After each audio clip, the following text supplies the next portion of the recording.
अस्सलाम वालेकुम जी, आप देख रहे हैं प्रोग्राम। मैं हूं मोहम्मद अकबर बाजवा। ये अभी थोड़ी देर पहले जो हम आपको सुनवा रहे थे, जो आज chief justice Lahore high court Malik Shahzad Ahmad Khan साहब ने बात की, उसका बैकग्राउंड वही है जो पिछले 2-1 रोज से आप सुन रहे हैं।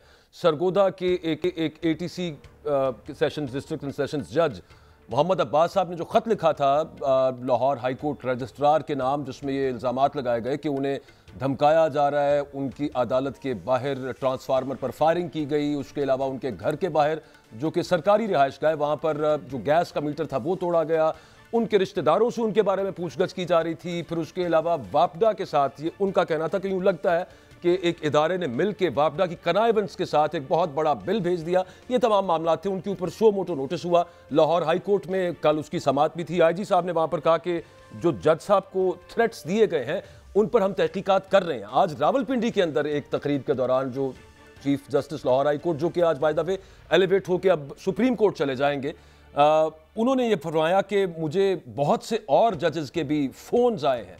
उन्होंने कोट किया और उन्होंने कहा कि एक ATC जज मुझे कह रहे थे कि कुर्बानी देने के लिए तैयार हूं, लेकिन नाइंसाफ़ी नहीं होने दूंगा। मजीद शिकायत जो मौसूल हुई हैं वो तहरीरी नहीं है, क्योंकि बहुत से जज साहिबान का बकौल chief justice Lahore high court ये कहना है कि उसके फिर बाद में सबूत मांगे जाते हैं, जो इंटरफेरेंस है, जो धमकियां, लेकिन वो सबूत प्रोवाइड करना इतना कोई आसान काम नहीं है। अच्छा, उन्होंने कहा कि अदलिया एस्टेब्लिशमेंट से जान छुड़वाने के लिए ये जद्दोजहद कर रही है और मेरा ईमान भी है और मेरा तजुर्बा भी ये कहता है कि ये मुदाखलत जल्द ख़त्म होगी। ये chief justice Lahore high court Malik Shahzad Ahmad Khan साहब फरमा रहे थे। मेरे साथ जो आज मेहमान हैं, मैं उनका तारुफ आपके साथ करवा दूं। सैयद शफकत साहब मेरे साथ मौजूद हैं, सीनियर सहाफ़ी हैं, तज्ज़ियाकार हैं। बहुत शुक्रिया इमरान साहब, आपने वक्त दिया है। अज़हर सिद्दीक साहब मेरे साथ मौजूद हैं, एडवोकेट हैं, एक लीगल आय बड़ी शार्प रखते हैं। बहुत शुक्रिया अज़हर साहब आपके भी वक्त का। अज़हर साहब, ये जो कह रहे हैं chief justice Lahore high court साहब कि वो कह रहे हैं कि मेरा सिर्फ ईमान नहीं है, जज साहिबान को, बाकियों को भी वो तरगीब कर रहे हैं कि कुर्बानी देने से दरेग ना करें, लेकिन वो साथ साथ कहते हैं कि मेरा तजुर्बा भी है कि वक्त आ पहुंचा है कि अदलिया में एस्टेब्लिशमेंट की जो मुदाखलत है वो ख़त्म होने के करीब है। आपका तजुर्बा क्या कहता है अज़हर साहब? बहुत शुक्रिया, इसमें तो कोई शक नहीं है। इस दस्त की स्याही में मैं 92 से हूँ और आज हम 2024 तकरीबन 32 साल बन जाते हैं जी। और अब ये भी, इसमें भी कोई शक नहीं है, कोई डाउट नहीं है कि इंटरफेरेंसेस रही है। उसमें इस्लामाबाद हाई कोर्ट के 6 जजेस का खत, फिर लाहौर हाई कोर्ट का जो फुल कोर्ट का इजलास हुआ था उसके अंदर सारी चीजें कंसर्न रेज की गई। अब वलीदा बात है कि justice Qazi Faisal chief justice supreme court ने तो कहा उनके दौर में मुदाखलत नहीं होती है, लेकिन हमने बहुत सी चीजों के अंदर लाहौर हाई कोर्ट के अंदर मौजूदा चीफ जस्टिस से पहले जो चीफ जस्टिस थे, हम ख्याल बेंच का कॉन्सेप्ट हम देखते रहे। चंद जजेस हैं जिनके पास केसेस लगते रहे और जिस तरह जो कुछ भी होता रहा वो रिकॉर्ड के ऊपर है। मैं दोहराऊंगा नहीं, फसाइयत के इस दौर में इमरान खान के साथ जो ज्यादतियां हुई हैं पाकिस्तान तहरीक इंसाफ के साथ, आप अंदाजा लगा लेना कि 9 मई के हवाले से अब तक जो अगर देखा जाए जमानतें नहीं हो सकी। 1 केस से 2 केस, 2 से 3 केस, फिर उनकी मैं बात करूंगा कानूनी रूल ऑफ लॉ के हवाले से बात करूंगा। तो देखा जाए तो ये तो हकीकत है, लेकिन अब आप देख लें, प्राइस भी बड़ी देनी पड़ती है, प्राइस भी देनी पड़ती है। अजहर साहब, मैं सिर्फ यहाँ पे मैं बड़ी माजरत के साथ इंटरजेक्ट कर रहा हूँ। मैं सिर्फ ये कहना चाहूंगा कि फिर इसका मतलब है शौकत सिद्दीकी साहब भी ठीक इल्जाम लगाते थे, मुदाखलत तो फिर पहले भी रही है ना, यही इल्जाम थे तब भी। देखिए ना, शौकत सिद्दीकी साहब हाल हो गए जी, आप अंदाजा लगा लेना। इसका मतलब है जिस बुनियाद के ऊपर ये निकाला था उनको, वो बहाल हो गए। और ये देखिए, अब जहां तक मामला है ना कि हमारी सिक्योरिटी कंसर्न, कोई मुल्क के साथ ऐसे हालात और वाकयात हैं, वो तो एक स्टैंडिंग रिलेशन या वर्किंग रिलेशन होना अपनी जगह है। लेकिन अब ये जो बात कंट्रोलिंग की हद तक आ गई है ना, ये आप जैसे कि मैं बड़ी लड़ाई लड़ता रहा हूँ वर्ल्ड जस्टिस प्रोजेक्ट से। उन्होंने कहा कि आपकी अदलिया जो है वो 130वें नंबर पर है। मैंने कहा क्या पैरामीटर है? उन्होंने मुझे रूल ऑफ लॉ के पैरामीटर दिए, बहुत से पैरामीटर दिए, मेरी लड़ाई लड़ी उनके साथ। लेकिन एक बात वो हकीकत है कि आज पाकिस्तान के अंदर रूल ऑफ लॉ नाम की चीज मुझे तो भला नजर कोई नहीं आती है, और जिस तरह बुनियादी हकूक के पामाली हो रही है, अब ये भी देखें, वो सामने नजर आ रहा है। हमें देखा नहीं अभी हद के इज्जत का बिल जिस तरह से आया है, फिर हमने उसके अलावा आप सहाफियों के साथ जो ज्यादतियां हुई हैं, एक वैसे ही सहाफी हमारे साथ भी मौजूद हैं, इमरान शफकत साहब, उनके साथ भी एक दौर में ये मामला रहे थे। खैर, एक ब्रेक, छोटी सी ब्रेक लेनी है, वापस आएंगे तो इमरान शफकत साहब से कुछ सवाल पूछने से बता।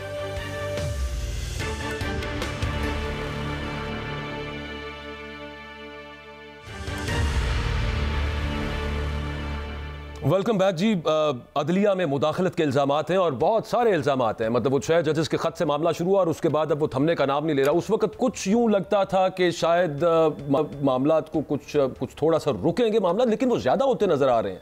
इमरान साहब, ये पिछले दौर में भी रहा। मैं एक तो आपसे सवाल ये है कि शौकत सिद्दीकी साहब के भी वही इल्ज़ामात थे ना जो आजकल जज साहिबान लगा रहे हैं, लेकिन उस वक्त जो मुदाखलत थी क्या आज ज़्यादा नहीं है? ऐसे लगता है मल्टीप्लाइड बाय 10 है। देखें, ये हमें हमारे अदराक का मामला होता है। जब हमें लग रहा होता है कि जी मुदाखलत हो रही है तो फिर हमें बहुत मुदाखलत लगती है। अदरवाइज मैंने बहुत से न्यूज़ रूम्स में भी काम किया हुआ है, मैंने रिपोर्टिंग में भी काम किया हुआ है, प्रोग्रामिंग में भी काम किया हुआ है जी। तो मुदाखलत तो हर दौर में रही है। मैंने कोर्ट रिपोर्टिंग भी की हुई है और अजहर सिद्दीक साहब के साथ ये वकालत करते थे, मैं कोर्ट रिपोर्टिंग करता था। जब तहरीक चली थी, मुकला तहरीक, तो जिसको हम समझते थे कि शायद पाकिस्तान की तकदीर बदलने जा रही है, वो भी ड्रामा ही निकला था।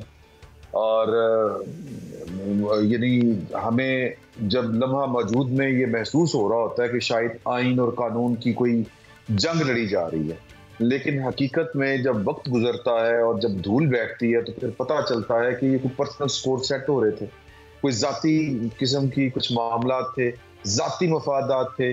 बाज़ औक़ात वो अदारों के मफादात बन जाते हैं। बाज़ औक़ात वो सारे जज साहिबान जो ये गिला कर रहे हैं कि हमें डराया जा रहा है, हमारी कितने जज साहब गिला किया जा रहा है। देखें, बात फिर न हो जाएगी थोड़ी सी लंबी और थोड़ी सी फिर आपको बर्दाश्त करनी पड़ेगी। तो चलें सर, पाकिस्तान में एक हैवी इन्वेस्टमेंट के साथ एक मंसूबा लॉन्च किया गया। वो मंसूबा के पाकिस्तान के एक डिक्टेटर ने कहा था कि मैंने इन दोनों सियासी जमातों का सियासत ख़त्म कर दी, इनका पाकिस्तान में कोई रोल नहीं। लेकिन क्यों भाई किस्मत के उन्हीं सियासी जमातों का रोल निकल आया। फिर उन्होंने ज़हीरुल इस्लाम साहब की स्टेटमेंट रिकॉर्ड के ऊपर पड़ी हुई है, तो उन्होंने थर्ड फोर्स लॉन्च कर दी। अब थर्ड फोर्स जो लॉन्च की गई थी वो पूरा एक मैकेनिज्म डेवलप किया गया था जुडिशरी से लेकर, जुडिशरी में लोग इंडक्ट किए गए। अब वो जो लोग जुडिशरी में इंडक्ट किए गए उससे पहले एक ज़ेन साजी की गई। इन दोनों पॉलिटिकल पार्टियों को चोर लुटेरा रियासती अखराजात के ऊपर कैंपेन चला के साबित किया गया। फिर हमने 2016-17 की, आपने खुद तस्लीम किया कि मुदाखलतें थी, मुदाखलतें करके और वो तो पॉलिटिकल पार्टी, लेकिन कानून आइन तो आइन है ना, उसके मुताबिक फैसला। कोई आइन और कानून नहीं है सर, कोई नहीं। आइन और कानून कोई नहीं होता यहाँ पे। यहाँ पर जो है वो कानून, उसको बारे में कहा जाता है वैक्स ऑफ लॉ। ये यही अदालतें थी जिन्होंने परवेज मुशर्रफ को कहा था कि आप जो है वो 3 साल रहें और आइन में जितनी चाहे तरमीम कर लें। यही अदालतें थी जिन्होंने कहा था कि भुट्टो जो है वो कातिल है। यही अदालतें थी जिन्होंने पनामा वाला भी फैसला किया। यही अदालतें थी जिन्होंने यूसुफ रज़ा गिलानी साहब को निकाला। अब मसला सिर्फ इतना है कि इस दफा शाहकार हीरे तलाश किए गए थे और कौम की ज़ेन साजी की गई थी। 10 साल लगाए गए कौम की ज़ेन साजी के ऊपर, सरकारी वसाइल के ऊपर। देखें, रियासत के अंदर कानून आइन नाम की अगर कोई चीज होती तो इस मुल्क में 4 दफा मार्शल लॉ ना लगे। इमरान साहब, अब मसला ये है, ये फरमा दीजिए इस पे कि आज आपके ख्याल में फिर जो इल्जामात हैं वो अनफाउंडेड है, गलत इल्जाम लगा रहे हैं जज साहिबान, ऐसा कुछ नहीं है? नहीं, ठीक होंगे, लेकिन दर्द किस बात के ऊपर उठ रहे हैं? दर्द इसलिए उठ रहे हैं कि किसी जज के खिलाफ रेफरेंस पड़ा हुआ है प्लाटों का। कोई जज साहब हैं जिन्होंने अपने नीचे जो उनके एसोसिएट थे उनको भर्ती करवाया लॉर्ड जुडिशरी में, और वो जो क्या कहते हैं शेड्यूल से हटके उनको प्रमोशंस दिलवाई। ये जो chief justice Lahore high court है, इनकी बेटी का 2022 में एक्सीडेंट हुआ था, 2 बंदे इस बच्ची ने मार दिए थे और पूरा वो मैनेज किया गया, लेकिन सीसीटीवी फुटेज निकल आई, दरखास्तें हैं, FIR है। एक IO आया, उसका नाम है मियां खान, इस्लामाबाद पुलिस का, उसको 12 घंटे पकड़ के इन्होंने प्रेस कॉन्फ्रेंस भी की थी, बिल्कुल की थी उन्होंने। अब तो वो देखें ना, वो मामला बात ये है, मैं मेरी गुजारिश सुन लें। जो हमें चीज लग रहा है होता है कि ये आइन और कानून की जंग लड़ी जा रही है, वो आइन और कानून की नहीं होती। जिस तरह माजी में भी नहीं थी, ये भी आइन और कानून की जंग नहीं है। और ये कितने दिन है और कितने लोग हैं, हर किसी का कोई ना कोई निकल आएगा।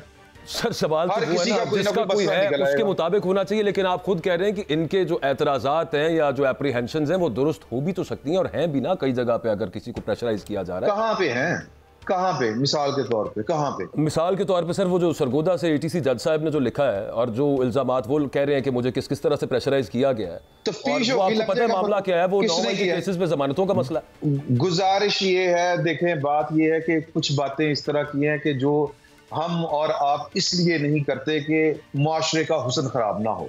ये बदबूदार मुआशरा है जिसमें हम और आप रहते हैं। मसला सिर्फ ये है कि हम इसकी खूबसूरती लोगों के ऊपर खुल के अयां नहीं करना चाहते, बदसूरती। हम कॉस्मेटिक से काम लेते हैं, अगर मगर से काम लेते हैं, असल लड़ाई की तरफ हम आते नहीं। ये असल लड़ाई पाकिस्तान के जुडिशरी के अंदर उन एलिमेंट्स की है जो अपने आप को अब एग्जीक्यूटिव के मुकाबले में एक पावरफुल एक एंटिटी समझते हैं। असल लड़ाई ये है, असल लड़ाई ये है कि पाकिस्तान की एस्टेब्लिशमेंट ने कहा है कि जी कि हम जब कह रहे हैं कि ये गलती हमने की है तो मान जाए। अब वो कोई मानने को तैयार नहीं है। आपके अपने हाथों, पंजाबी का एक मुहावरा मैंने आज भी कहीं पे बोला है कि बात ये है कि जिन्ना खादियां गाजरा टेडोना दे पी, तो जिन्होंने गाजरें खाई हुई हैं पेट उनके दर्द हो रहे हैं, हमें ये आईन और कानून की जंग लग रही है। हमें लग रहा है कि शायद हमारे मसले ठीक हो रहे हैं। सर इस तरह नहीं है, ये चीजें इतनी सादा नहीं है। असल गड़बड़ी ये है कि जिन्होंने प्रोजेक्ट इमरान खान नाफिज किया था। सर वो देखें, वो उसके बाद वो प्रोजेक्ट नवाज शरीफ भी दोबारा आ गया हुआ है और वो सब मामला तो वो भी अपनी जगह पे ही है ना, जिस तरह तो से ये इसमें आए ना, ये खेल कब तक चलेंगे? हाँ बिल्कुल इसमें आए ना कि वो प्रोजेक्ट इमरान खान क्या था। इसमें आए ना कि अगर प्रोजेक्ट इमरान खान अगर आपने समेटना था तो फिर जिन्होंने वो हम फिर आज की बात ना ही करें, हम फिर एक पुराने मामलात को लेके बैठे रहते हैं कि अच्छा फिर उससे भी पीछे चले जाते हैं, फिर हम 99 में 97 में चले जाएंगे, फिर उससे 88 में चले जाते हैं। मैं सर अजहर सिद्दीक साहब बात करनी चाहिए। नहीं सर इस तरह नहीं होता, जिस तरह आप कह रहे हैं ना, इस तरह नहीं होता कि असल बात कर लें, असल ये आज की बात कर लें और जो इशू इस वक्त है हमने उसको एड्रेस तो करना है सर। अच्छा मैं अजहर सिद्दीक साहब का ओपिनियन इस पे ले लूं। अजहर सिद्दीक साहब ये वकला, अब ये जो इमरान शफकत साहब भी बात कर रहे हैं, जो उन्होंने इल्ज़ाम लगाया कि जनाब फलाने का वो रेफरेंस, उसका वो प्लॉट था और उनकी फलाने की बेटी से कोई एक्सीडेंट हो गया, जो भी है, ये सारा कुछ अगर इतने सबूत मौजूद है और आपकी बरादरी खुद वो अगर ये बातें कर रहे हैं, तो बेंच और बार में भी एक डिवाइड नजर आ रही है, ना सिर्फ पंजाब के अंदर, उधर इस्लामाबाद के अंदर भी कई सारी चीज़ों के ऊपर हमें नजर आती है। शहजाद शौकत साहब भी कुछ इसी तरह की बातें करते हैं। तो basin on argument on that thing, मामला ये है कि वही जो chief justice Lahore high court को लग रहा है कि बस खत्म होने वाली है मुदाखलत, तो जब तक बेंच और बार एक पेज पे ना हो, जिस दौर में थे वकला तहरीक के दौरान, उसके भी रिजल्ट्स को इतने अच्छे नहीं निकले जिसकी तरफ इमरान साहब इशारा कर रहे थे। अजहर साहब देखिए, पहली तो बात मैं आपके सामने एक बड़ी वजाहत के साथ रख दूं। बेंच और बार, हाँ यूं कह सकते हैं कि हुकूमती बार और बेंच में हालात अच्छे नहीं है। क्या आपको याद नहीं है हमारे प्रेसिडेंट थे हसन बून साहब, वो रात वो जाकर किस तरह सुओ मोटो नोटिस हुआ, किस तरह अदालतें खुली, हमारे सामने रिकॉर्ड के ऊपर है। तो ये जो कहानियां ना, अब ये मेरा ख्याल है ये मुश्किल चलने वाली हैं। बड़ा मुश्किल हालात है। सवाल बड़ा सीधा सा है, कहीं से तो इब्तिदा होनी है ना। यानी हम हमुदुरमान कमीशन की रिपोर्ट पे आपने देखा बहुत सी बातें हुई, हमने कहा मिट्टी पाओ डाल दो, डल गई। आज की बात करते हैं ना हम इससे पहले देखे ना, मैंने 5 जून 2023 को कहा था पाकिस्तान को मिसाक पाकिस्तान की जरूरत है। यानी क्या नवाज शरीफ को नहीं चाहिए था कि अभी अगर आ रहे हैं, अगर इमरान खान अगर ये बात कर रहा है कि एस्टैब्लिशमेंट का रोल यहाँ से उतना होना चाहिए जितना है, तो वोट को जो का नारा अगर लगा रहा था, आना नहीं चाहिए था नवाज शरीफ को। नवाज शरीफ को लाने और ले जाने के लिए ये सारी गेम बजाई जा रही है। नाम इमरान खान का डर है, इमरान खान का और तो सारे दोनों का आर्गुमेंट वैसे एक ही है। मैं हिसाब लगा रहा हूँ कि आप दोनों का एक ही आर्गुमेंट है। वो लम्हा मौजूद के अंदर जो इधर मसला पड़ा हुआ है, जो फटा पड़ा हुआ है, आप भी उधर निकल गए हैं, इमरान साहब भी उधर कोई निकल गए हैं। वो अपने पास से निकल गए, दूसरे अपने पास से निकल गए हो। इस तरह नहीं होता, इस तरह नहीं होता। ये हार्डकोर पॉलिटिक्स है, ये आइन। अच्छा मैं इमरान साहब एक मिनट, अजहर साहब आर्गुमेंट पूरा कर ले। जी अजहर साहब, मैं जो बात कहना चाह रहा हूँ वो बात बड़ी सिंपल सी है सर। देखिए, आज आप आ जाएं, आप पूरा एक रेफरेंडम करा लें, पूरी कौम से पूछ लें कि जो ये फसाइयत इस 2.5 सालों में हमने देखी है, बाखुदा मैंने नहीं देखी, मेरी अपनी 32 साल वकालत में मैंने नहीं देखी। होता था इंटरफेरेंस उतनी होती थी जितनी थी, लेकिन ये तो एक हद हो गई है ना कि यहाँ आजाद। मुझे ये बताएं, मैं छोटी सी बात आपके सामने रखता हूँ कि यहाँ आप आज की कौम पुलिस से मुतमिन है। यानी इमरान रियाज को छोड़ने के लिए गए, 10 लोगों के मोबाइल छीन लिए, नकाब पोशे ने। कौन है? कोई पूछने वाला है उनको? ये रूल ऑफ लॉ इस मुल्क के अंदर। और वो डकैत बन गए। उल्टा क्या है, कोई पूछ आपने पुलिस को, इन इदारों को इस्तेमाल करके आपने ये आम आदमी समझ नहीं रहा, आपका रूल ऑफ लॉ का इतना सत्यानाश हो जाना है, यहाँ सड़कों पे चोर डकैत डाकू रह जाने हैं। यानी जिसकी तरफ हमने देखना है, पुलिस की तरफ देखना है, वो पुलिस तो कॉम्प्रोमाइज है, और एफआई की तरफ देखना है कॉम्प्रोमाइज, नैब की तरफ देखना है कॉम्प्रोमाइज, एंटी करप्शन की देखना है कॉम्प्रोमाइज। यानी आपने किसी को मेरिट पे लाने के लिए बड़ा बेहतरीन मौका था। और क्या था, जब इमरान खान ने हुकूमत असेंबली डिसॉल्व की थी ना, इमरान खान अगर आप इतना सही ठीक फरमा रहे हैं, लेकिन देखिए अल्टीमेटली होता क्या है, वो एक के खिलाफ किया जाता है, भुगतना उसी को पड़ जाता है जो गड़ा खोद रहा होता है। मैं थोड़ा सा गुफ्तगू को आगे बढ़ाऊं, मैं सिर्फ, मुझे ना एक चीज का बड़ा दुख है अजहर साहब, जाती तौर पे वो 9 मई को जो मामला हुए बड़ा गलत हुआ था, वो नहीं होना चाहिए था पाकिस्तान के अंदर। लेकिन उससे भी ज्यादा दुख इस चीज का है कि जिन्होंने जेन्युइनली वो किया था उनके खिलाफ प्रोसिक्यूशन बेहतर तरीके से की जाती, प्रेशर वहां पे रखा जाता है इमरान साहब, तो ज्यादा बेहतर होता, अदालतों पे प्रेशर डालने की और जमानतों की वजह से प्रेशर डालने की जरूरत ना पेश आती। ज्यादा बेहतर ना होता कि प्रोसिक्यूशन ठीक अंदाज से हो जाती। इतना टाइम गुजर गया, क्यों नहीं हो सकी प्रोसिक्यूशन ठीक, कि जजों को जमानतें देनी पड़ रही। हुजूर आला, बात यह है कि हुस्न और ताकत जो है इनके अपने डायनामिक्स होते हैं, इनकी अपनी तहजीब होती है, इनका काम करने का अपना तरीका होता है। आप इनके सामने कोई दलील नहीं लेके जा सकते। आप ये जो बैठ के मशवरे दे रहे हैं या जो आप सोच रहे हैं, बिल्कुल ठीक सोच रहे हैं, ये बिल्कुल ऐसे होना चाहिए था, इसी तरह, लेकिन इस तरह नहीं होता। मैं सिर्फ आपको ये बता रहा हूँ, पावर हो उसके बावजूद नहीं होता। ये पावर का ही नशा होता है ना सर, और क्या होता है? All the power in the world, और आप प्रोसिक्यूशन ठीक नहीं हो पा रही। मैं इस पे बड़ा दुख भी है भाई। जरूरत किसको है? आप मेरी बात का मतलब नहीं समझ रहे। वो ताकत का इस्तेमाल प्रोसिक्यूशन ठीक करने के लिए होना था। सर जो जी में आया तो खूब खेला सर, गलत दिल से आन दी है ना। बात सिर्फ ये है कि मुझे तकलीफ और मसला ये होता है कि जिनको लगता है कि आज बड़ी फस्तायत है, मैं और आप बैठ के इसी फस्तायत के खिलाफ बात कर रहे हैं, अजहर साहब भी कर रहे हैं। एक किस किस्म की फस्तायत है? इस मुल्क में 4 मार्शल लग चुके हैं, किस किस्म की ये वाला दौर चल रहा है। मैं सिर्फ ये कहना चाह रहा हूँ, हम जी चौथा मार्शल लॉ आप किसको कह रहे हैं सर? 4 ही मार्शल। अच्छा, वो याजा साहब को भी मिला रहे हैं, मैं समझा कि मतलब शायद चलें। तो मैं सिर्फ ये आपसे गुजारिश कर रहा हूँ कि हम जो चीजें हैं उनको हमें देखना चाहिए कि वो किस तनाजुर में हो रही हैं और वो क्यों हो रही हैं। मैं बार बार सिर्फ एक बात कर रहा हूँ, मैं कह रहा हूँ कि ये आइन और कानून की कोई जंग नहीं लड़ी जा रही, ये सियासत हो रही है। किसी की सियासत का ये अंदाज है कि वो कहता है कि मेरी पाकिस्तान के चीफ ऑफ आर्मी स्टाफ के साथ डायरेक्ट डीलिंग होनी चाहिए, और कोई कहता है कि जी की जरा घुमा के हो जानी चाहिए। इतनी सी बात है। ठीक है। अच्छा, वो जो सियासत हो रही है ना, मैंने उसके ऊपर जरा गुफ्तगू करनी है। उमर अयूब साहब ने कल रात को एक इंटरव्यू दिया है, और पहले तो ये था कि सियासत में वो सुप्रीम कोर्ट के जज साहिबान ने भी, जो पता नहीं वैसे मनसब तो उनका होगा, लेकिन वो अदालतें फैसला करें, पंचायत कराना उनका काम तो नहीं था। लेकिन बहरहाल उनके मशवरे के बाद हमने सुना कि ठीक है, मुज़ाकरात के लिए हामी भर ली है तहरीक इंसाफ, इमरान खान साहब भी तैयार हो गए। उमर अयूब साहब कल रात को क्या फरमा रहे थे, सुनिए जरा। बातचीत की तरफ मामला जाता है, फिर उसके बाद दोबारा आज रऊफ हसन साहब ने भी बताया, इमरान खान साहब ने भी जेल में गुफ्तगू की, उन्होंने कहा कि नहीं, कोई गलबात नहीं होनी, कोई बातचीत नहीं होनी। अचकजई साहब अपने तौर के ऊपर जो एक उसको हेड कर रहे हैं अलायंस को, वो करना चाहें तो कर लें। तो अजहर सिद्दीक साहब भी दमादम मस्त कलंदर, आप उस तरफ को जिस तरफ को मामला तब तहरीक इंसाफ के भी जा रहे हैं, कोई चांस नहीं है कि बैठ के बात हो जाए। आपकी तरफ से कहा जाता है कि ये करना नहीं चाहते इस वक्त जो बरसर इक़्तिदार है। सब देखिए, अगर तारीखी तौर पर देखें, पहले कहा गया कि जनाब हम 9 मई वालों से बात नहीं करना चाहते, फिर अब कहा गया जनाब जो ट्वीट जिन्होंने किया उनसे बात नहीं करना चाहते। इसलिए इमरान खान ने कहा ना कि हम उनसे बात करना चाहते हैं जो आपके पीछे बैठे हैं। यानी बात तो बड़ी सीरियस, इनके पास है क्या देने के लिए, तो बेचारे प्रॉक्सी हैं।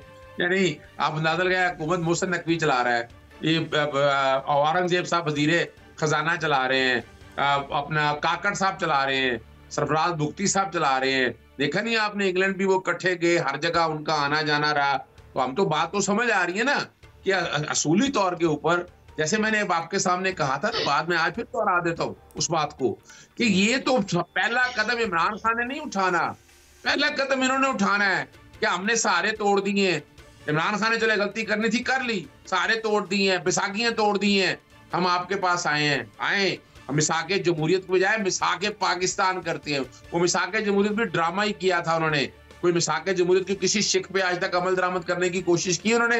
वो मिसाक जमहूरियत का ड्रामा देख लें कि तय था निगरान सेटअप कैसे लेके आना है, आपने वो सारा देख लिया कि निगरान है नहीं, आपने आइन को तोड़ के रख दिया। 90 दिन में इलेक्शन वहां लिखा था, नहीं कराए हमने पकड़ के अपना जब सारा एक निजाम बन के हमने कहा कि जनाब इलेक्शन साफ शफाफ होने चाहिए। आपके सामने कौन से साफ शफाफ इलेक्शन यहाँ पर, यहाँ तो आगे ना सर जमहूरियत के कॉन्टोर के ऊपर यहाँ देखिए बड़ा डायलॉग की जरूरत है। और इमरान खान से जो बात कहना चाह रहे हैं वो बात इतनी है, महमूद अजहर के साथ बात करना सियासी जमातें आकर जरा पता तो चले ना कि क्या बात करनी है, क्या चाहते हैं। यानी खाली ये नहीं आगे हाँ जी चार्टर ऑफ इकोनॉमी साइन करें। अरे भाई तुम्हारे पास है क्या चार्टर ऑफ इकोनॉमी के लिए? अभी बजट तुम्हारे सामने आ गया है, आपने हाल क्या कौम का कर दिया है। क्वेश्चन बड़ा सीधा सा है कि ये कदम जो है ना आगे ये बढ़ाना है हुकूमत वक्त ने, ये इन्होंने बढ़ाना होता है। ये क्या कर रहे हैं आपने देख लिया, नैब में जिस तरह इमरान खान के खिलाफ लेकर चल रहे हैं, पॉलिटिकल विक्टिमाइजेशन, FIA में, एंटी करप्शन में, हर में, और प्रोसिक्यूशन जिस तरह से इन्होंने की खुद का आपके सामने मौजूद है। मैं तो आपको कहा था 9 मई वाला वाकया बहुत बड़ा सानिया है, इसलिए इसमें छोड़ना नहीं चाहिए किसी को। लेकिन आपके सामने कोई एविडेंस ही नहीं आ सकी, कोई रिकॉर्ड पे चीजें ही ऐसी नहीं है। या तो ऐसी वो प्रोसिक्यूशन कमाल की करते ना फिर बड़ा मजा आना था। और मैंने उसमें एक बात कही थी, मैंने कहा था ये जनरल एमनेस्टी दे, मर्जी है आपकी, नहीं देनी ना दें, कि यहाँ इस कौम को आगे लेके जाए। गलतियां कोताहियां माफियां होती हैं लेकिन उसका नुकसान मुल्क के लिए ना हो। किसी जगह बैठ के कहीं तो इब्तिदा करनी है। तो ये इब्तिदा अगर कहेंगे इमरान खान क्या इब्तिदा करे, इमरान खान को तो आपने छोड़ के रख दिया उसे, यानी उसे इतना झूठे वो सिद्दीक साहब वो कहते हैं ना वो बात ही नहीं करना चाहते जब हमसे, वो बरमला कहते हैं कि मैंने इनके साथ नहीं बैठना, तो हम क्या करें? क्या करें ना अकबर साहब, बात क्या करे, किससे करे? यानी आप एक तरफ तो झूठे पर्चे, पार्टी तोड़ दी, क्या कुछ कर दिया आपने, सिंबल ले लिया, क्या कुछ रह गया यहाँ पाम 45-47 कोई एक जगह तो बताएं जहां मेरिट पे आप आए हो। आपने कहा नहीं ये मेरिट पे भाई है ही कुछ नहीं। भाई आप धकेली जा रहे हैं तो धकेल के तो बात क्या होनी है, बात वहां होनी है। फिर इसीलिए कहा गया कि जो करता धरता है उनके साथ बात हो तो मुनासिब होगा। मैं भी एक गुजारिश करूंगा कि बात सिर्फ इतनी है, सब स्टेक होल्डर को एक जगह बैठना है, बैठ के तय करना है। आप यानी तारीखी तौर पर इमरान साहब स्टेक होल्डर्स को एक जगह बैठना है, लेकिन उससे पहले कुछ कॉन्फिडेंस बिल्डिंग मेजर्स हों। अजहर सिद्दीक साहब कह रहे हैं कि हुकूमत वक्त की जिम्मेदारी होती है। इधर आज इस्लामाबाद प्रेस क्लब के बाहर वो एक इकट्ठ किया छोटा सा, तहरीक इंसाफ के कारकुनान रहनुमा थे, पुलिस ने वहाँ पे भी डंडे बरसाए। उससे पहले हमने देखा सेक्रेटेरिएट बंद कर दिया, उसके अलावा गिरफ्तारियाँ और सब कुछ चल ही रहा है। तो ऐसे हालात के अंदर उनका आर्ग्यूमेंट ये है कि जब वो हुकूमत इस तरह के मामला पे हथकंडों पे उतरी हो तो क्या बात करें हम उनके साथ? एक तरफ आप कहते हैं कि ये हुकूमत इनके पास है कुछ नहीं, दूसरी तरफ कहते हैं कि जी हुकूमत हथकंडों पे उतरी हुई है। दूसरी तरफ आप कहते हैं कि आप मैं गुजारिश सुन लें सर, मेरी गुजारिश सुन लें। मैं आपसे मुराद मैं आपको लामती तौर पे कह रहा हूँ, मैं PTI का जिक्र कर रहा हूँ। दूसरी तरफ आप कहते हैं कि हम आइन की बहाली की तहरीक चला रहे हैं। मैंने तो मेरे पास LLB नहीं है, मैं कोई कानून का तालिब इल्म नहीं हूँ, लेकिन हमने आर्मी चीफ के साथ मुज़ाकरात करने हैं। आर्मी चीफ तो आपको मुंह लगाने को तैयार नहीं है। आप उस आदमी के साथ मुज़ाकरात करना चाहते हैं जिसका क्लेम है कि आपने उसके खिलाफ बगावत पैदा करने की कोशिश की, वो आपसे मुज़ाकरात क्यों करेगा?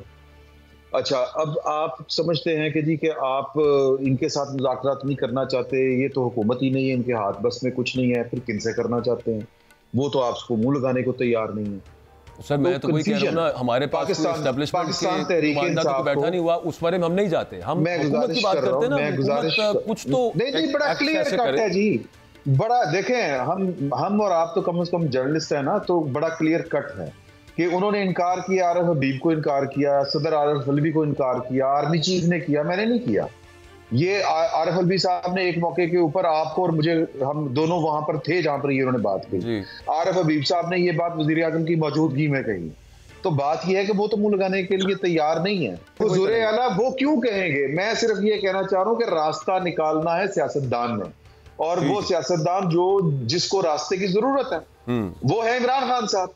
अब इमरान खान साहब एक से बात नहीं करना चाहते। अगर अच्छा, मैं पॉइंट से इमरान साहब आपका आ गया, और मैं सिर्फ माजरत इस वजह से चाहता हूँ क्योंकि for the shortage of time वो मैंने अगले मौजू की तरफ भी बढ़ना है, तो रास्ता तो वाकई सियासतदानों ने निकालना है। लेकिन खैर एक और मामला जो सियासतदानों के दरमियान है वो पीपल्स पार्टी और नून लीग के दरमियान है।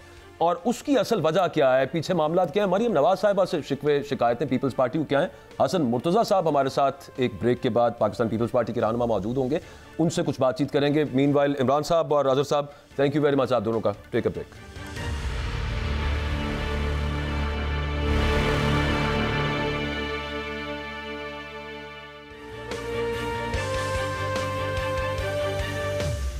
कौमी असम्बली में जब बजट पेश किया जाना था उससे पहले पीपल्स पार्टी के कुछ इख्तलाफात सामने नजर आए, फिर उसके बाद इसहाक डार साहब बिलावल भुट्टो साहब को मनाने उनके चैम्बर में गए और बातचीत उनसे जो हुई उसमें पहले तो कुछ पीएसडीपी के हवाले से कि कुछ डेवलपमेंट प्रोजेक्ट्स थे सिंध के जो पहले बीच में जो पीएसडीपी में पहले थे, बाद में वो निकाल लिए गए, ये सब मामला है। फिर आपने आपको प्रोग्राम के आगाज़ में यूसुफ रज़ा गिलानी साहब का एक वो सुनवाया, जो कॉल कल उन्होंने फरमाया कि पंजाब के अंदर उनको एक फेयर शेयर चाहिए पाकिस्तान पीपल्स पार्टी को, और उस पर कुछ गिले शिकवे हैं।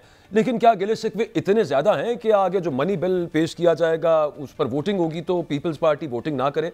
हसन मुर्तज़ा साहब हमारे साथ मौजूद हैं, सीनियर पाकिस्तान पीपल्स पार्टी रहनुमा हैं। बहुत शुक्रिया हसन साहब, आपने वक्त दिया है। सर, ये मसला वही है, मरीम नवाज साहिबा की वजह से है कि सुनने में आया था कि मिनिस्ट्रीज़ का भी इसका भी वादा था पंजाब के अंदर, फिर उसके अलावा जहाँ पर आपकी कुछ कॉन्स्टिट्यूंसीज़ के अंदर जो डिमांड की कि हमारी मर्जी की ब्यूरोक्रेसी हो, उसमें कोई रखना अंदाजी है मरीम साहिबा की तरफ से, ये नाराज़गी है सर? हम बहुत शुक्रिया जी, आपने टाइम दिया। गुजारिश ये है कि कौन सी मिनिस्ट्रियों के लिए पाकिस्तान पीपल्स पार्टी ने ये बात करनी है कि हम बजट का हिस्सा नहीं बनेंगे। वो उन मिनिस्ट्रियों के लिए जो हमारी सीईसी ने फैसला किया कि हम वजारतों में शामिल नहीं होंगे, और पहले दिन हमने उस चीज का अनाउंस भी किया कि हम वोट करेंगे लेकिन हम काबीना का हिस्सा नहीं बनेंगे। तो किस तरह ये कहा जा सकता है जी कि हम वजारतों के लिए करेंगे और कि पंजाब में हमें नहीं मिली। फिर उसके बाद दूसरा आप कह रहे हैं कि तबादलों के हवाले से, तो कौन से तबादले जो पीपल्स पार्टी के नहीं हुए और पीएमएलएन के हो गए? कोई भी तबादला नहीं हो रहा, कुछ जरूरी हो किसी समरी पे कोई हो गया, ऐसी चीजें नहीं है जिस तरह से आप उन चीजों को देख रहे हैं या हो रही हैं। अच्छा हसन साहब, मैं मिनिस्ट्रीज वाले पे मैं करता हूँ, गिलानी साहब क्या फरमा रहे हैं? मेरी पहले यार सुन ले, मैं अपनी बात मुकम्मल करूंगा फिर आप हुक्म दीजिए। जी फरमाइए। पाकिस्तान पीपल्स पार्टी ने कहा कि हम सिंध के अंदर अगर 25% दे सकते हैं तो आप क्यों नहीं दे सकते इधर तनख्वाहदार तबके को। पाकिस्तान पीपल्स पार्टी ने वहां पर उनसे बात डेवलपमेंट के हवाले से की कि यकीनन हमारे लोगों को डेवलपमेंट मिलनी चाहिए और उसका शेयर उसी तरह मिलना चाहिए जो दूसरों को मिल रहा है। तो ऐसी चीजें थी। बजट के अंदर मजीद एग्रीकल्चर पॉलिसी की बात हुई कि एग्रीकल्चर पॉलिसी जो है वो वजह होनी चाहिए। अगर दूसरे सूबे खरीद सकते हैं तो आपने ना गंदम खरीदी है, काश्तकार मर रहा है, क्या दे रहे हैं आप काश्तकार को? इन चीजों पे हमारा एक असूली सा मौकफ है और वो हमने टोकन शिरकत भी की और इंशाल्लाह ताला मामला तय पा जाएंगे, बातचीत हो जाएगी, सबके सामने होगी, फिर देख लीजिएगा कोई वजारत का चक्कर था या असूली मौकफ था। सर, हमारे तो जो बीट रिपोर्टर्स हैं, मैं 1 2 3 काफ़ी लोगों से, अब की बात नहीं, ये तो रोज़ों के जिस वक्त रमज़ान था तब की बात है, 5 मिनिस्ट्रीज़ पाकिस्तान पीपल्स पार्टी को मिलनी है और वो ईद के बाद अनाउंस हो जाएंगी। पीएमएलएन वाले भी इस बात को कंफर्म किया करते थे।